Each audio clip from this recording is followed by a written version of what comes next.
Câu phần đào năng lại này anh em của mình câu phần cái bụi nắp lệ khát ấy này à chú lệ khát chú Reform Presbyterian Church Northeast India mà có lên là có lại thực hiện không như không biết định lại hiện cái hàng này nữa đi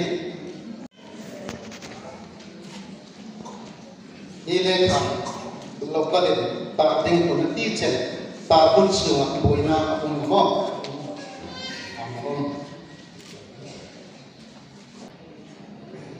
kau hadin ile kai ta pun ti chen ta pun sung boina ing hom na mo chana ne a voisun January ni song parit ahong ni ta kau hadin ta anga ta ding pun akhir sen pun suwa boina le har sana no thu ta tu nge local chairman or secretary ka in Indon nan in boina no ti yang ta he Reform Presbyterian Church te nga in thokle Presbyterian Church of India piting anh đi câu hành thì ngài in thokin lệ khát ta phải chụp phim takin him takin ahong long này thì cái minister Reverend John Ping Cheng Lovin tập bunga hin này là thì tôi ta lệ khát ta con số bao bao số bồi tu ta nói là in hi các bộ tập ao mà in thokin hin này là chúng tôi hiện tu comment tôi ta in thokin số bồi thì ta nói đấy thì các bộ này in này là con ai bằng cái tiếng hiện nô vào này tắc lệ bảo vào này tắc in thì he quay xương hiện in hiện tiếng cái nô mà lalpa in pa trôi xiên là mal song này lalpa sang này in chung in lăng xiên là in chung một phong bùng na apharin lalpa pepe ro se che thui lang ba swer lung tra hi dan anga nu mai inai na ding ko hi rem no na le bak samna omi pe tam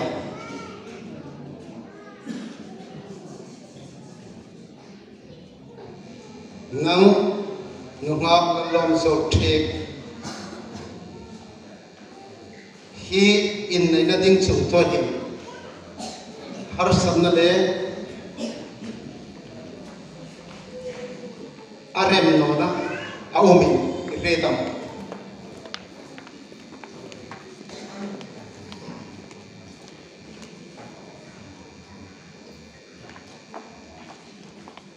pasal te indon no kai te nam langwa soya lungtra lun sa lungtra pathin dan anga tamsu nga hun ka dingi hi mis lalom so inu bai tak ni ding na inoma zoer lalun sa hi nuha lalom so akhisel le aborsom hunafam ahaw sakle apasit lan kam amai mangaya en kolle choi mo in idam sungni po po rengum taka apasang ni ding min inti mam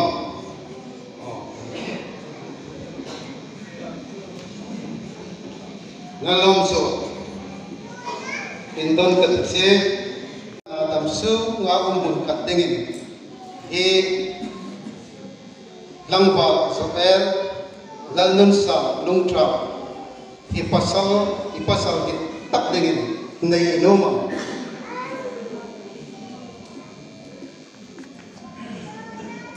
andon no dingche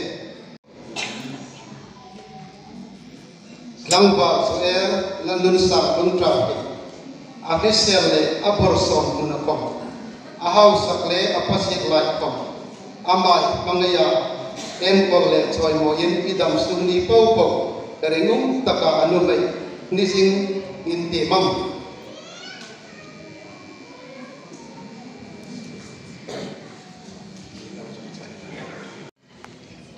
chungam bokchang ki pasal bo pai kathutin iko athutin po po pai atak ne ya ani ti sukang na dingin kusebi anun kerting chen ya Sulai sing chum katrong ang tlang ba soya long trapin ami hong sui pe anu mane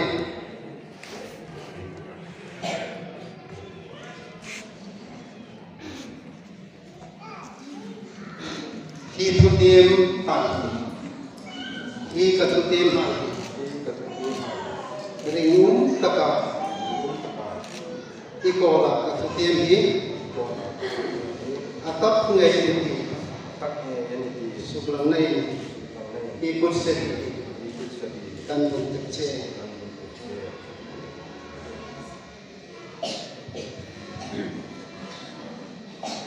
penting atap ngai ini di sebelum nai ikut sendiri dan berkece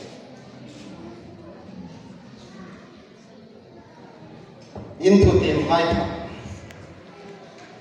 top chin anei kanok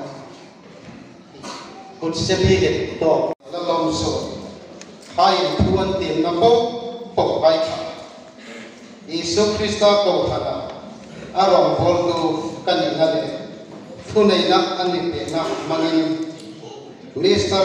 Joel lalun salne Miss lalom so hai pathin dan agin nupa anikati pale nau pale harauti ngin kapung mani pathinin azam tachu nilin chelo se ta ngin trong trai na ding ani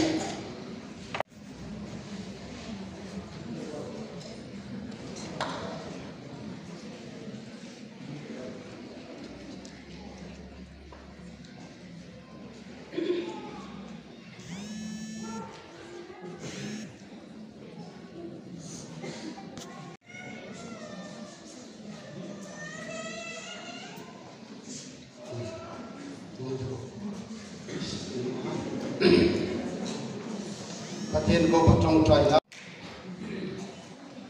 lalpa kan pathin hi kan nau pai zoel lan sale lan lom so pai tuisikan dia in nangin ireta an na mai ihotin peka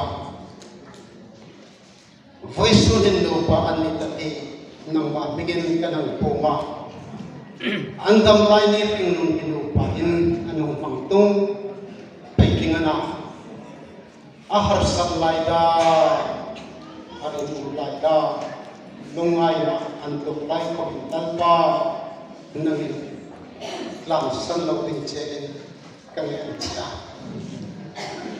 lungun si takin lalpa ankara setan sin thon le peding che kang an che o mamai tu nu pa an ni nai tokin nang ma an hab sak lai ko in bangai tong laka in tlan san da pa ringnan mang pei tin ding I thang na le yong pu na ilungun sin na thare kang en chen o kan pathe nang mang thar takem hilaya an thu tim po po pai ko nang in ken non tir pai ga lalpa agar chang chu mit fitang na an chang hun umati ar chang chu har sat lot la ya chung ting doi ting anda chang ku umati o van patin malsom tu malsom na nei tu pathe nang man eng lai khomin an nungan ba khalin ve in pui latin ifan malsom na in kum tir pe ting che ilungun sit na thang pui na lalpa Yesu Krista tin ka che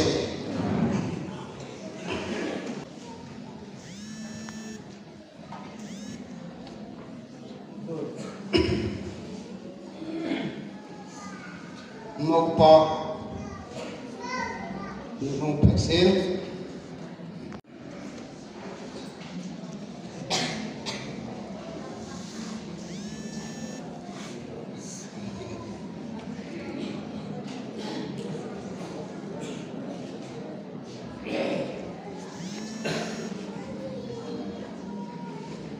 Tuan Mokpa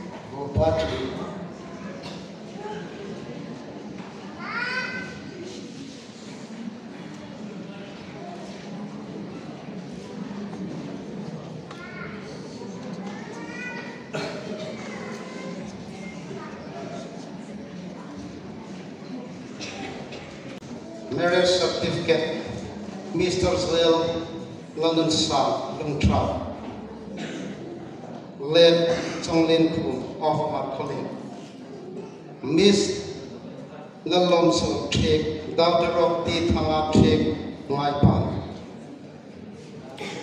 Have been married in holy ceremony according to the law of the church. At Marcolin Reformed Presbyterian Church, Northeast India, on this 18th days of January in the law of our Lord 2023, announced Dominic. He certificate ringum takle chataka kola hongim tateng kan cheo mani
Mauludi mau nu natan tinggal tu. Del marpek no. Including ka. Anak patay no di mo sa silok pa yang ay. Kay Marnoro. Kay Marnoro. Boy ka kan ceng sa nga pa hindi.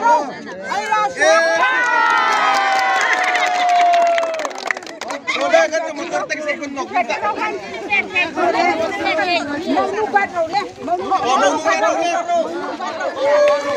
Gabara.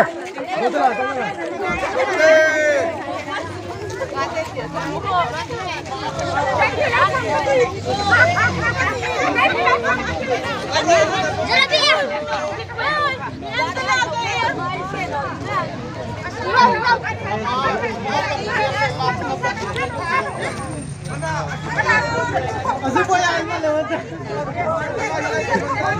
Tino mo. Tino tawe. Mabuhay lang noon ay. Tino na sari eh. Fine lang din toder. Lang law din eh. Diyan zap na sari si Payay. Kan kapel din siya wali. Mabuhay lang noon din. Kapag noon.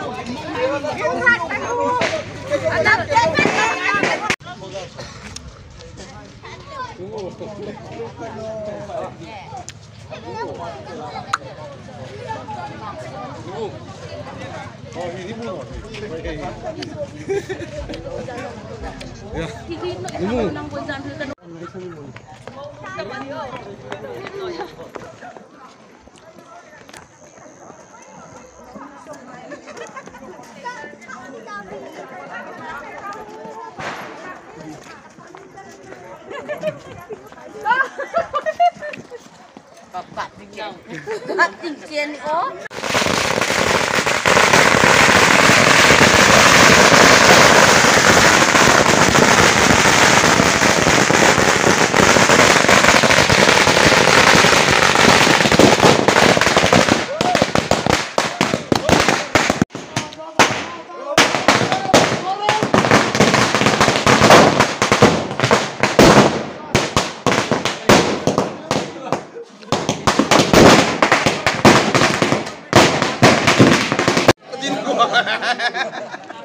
Mumpong ilan sa uti. Nanini sakit ya ini suku. Ngay mo ni. Tiro na ni. Murad pa ito kasi. Puksa no tin kasi. Puksa pa ito kasi. Arlian salamat po jiyo. Salamat sila.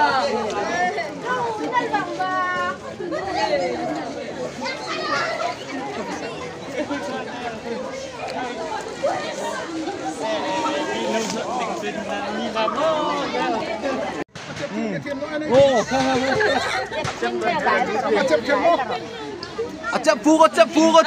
Telepon.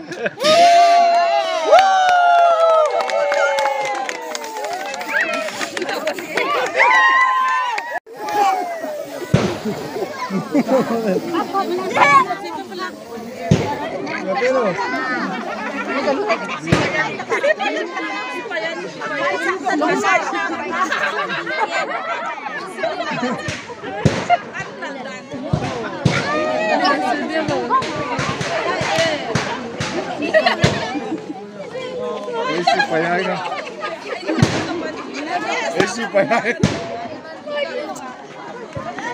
Payah tak kan ikalak.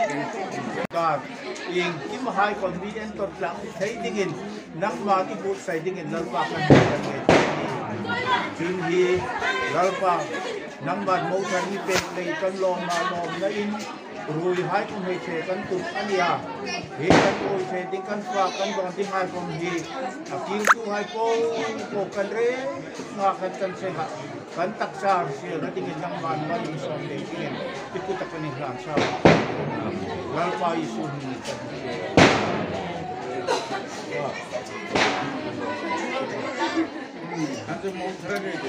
Ya, mau ini tete.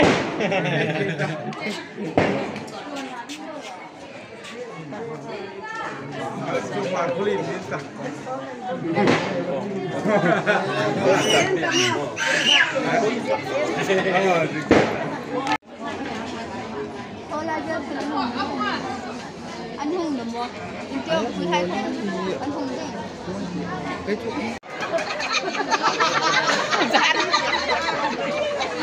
Con làm như các bạn.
Bedrola. Wih, ini budak kabeng akhir mah. Boleh. Mirim. Tahu kah? Tahu kah? Bedro. Tahu. Tapi butuh duit nih ini. Favor. Ani ya in mulai na sang nuta pasing mo ay mulai lo ko cara